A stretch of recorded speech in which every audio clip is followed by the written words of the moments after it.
That was an extraordinary week. I really don't know where to start and where to finish, but let me provide a few examples.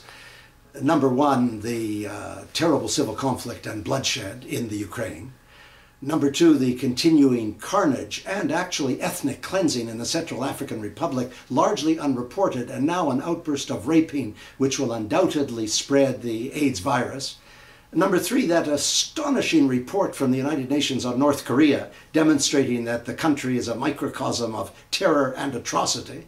Number four, an unprecedented speech by the American Secretary of State, John Kerry, when he was in Indonesia speaking about climate change. He actually said, no other American political official has ever said this. He actually said that climate change was perhaps the world's most fearsome weapon of mass destruction. I'm quoting him exactly. He said that the denialists were either shoddy scientists or extreme ideologues, and that he wouldn't allow multinational corporations to stand in the way of change. It's a real ray of hope. I can hardly cope. It may mean that down the road in Africa, the levels of drought and famine and poverty will be reduced, and the World Health Organization has said that that would lead to the reduction of the transmission of malaria, tuberculosis, and HIV.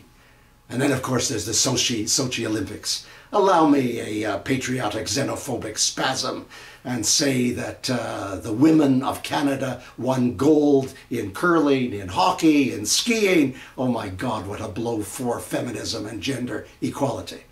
Naturally sullied immediately by Russian Cossacks. I thought they died in the 19th century. By Russian Cossacks whipping the members of Pussy Riot publicly. How sick can you get?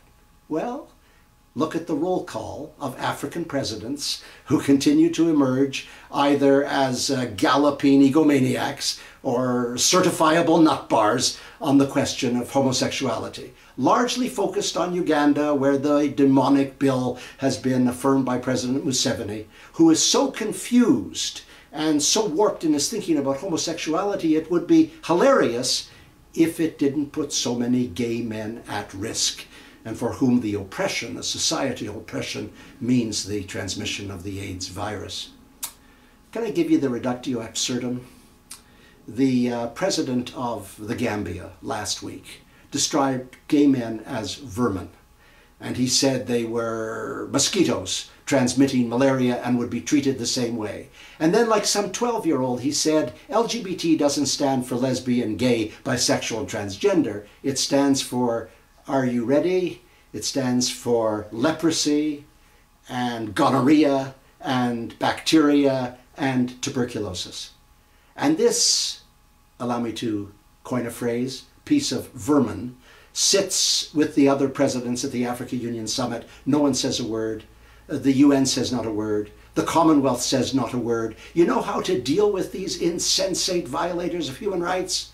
You apply targeted sanctions. You freeze their bank accounts, they love money. You freeze their travel, they love to travel. And you may bring them to their senses. That was last week. I'm Stephen Lewis.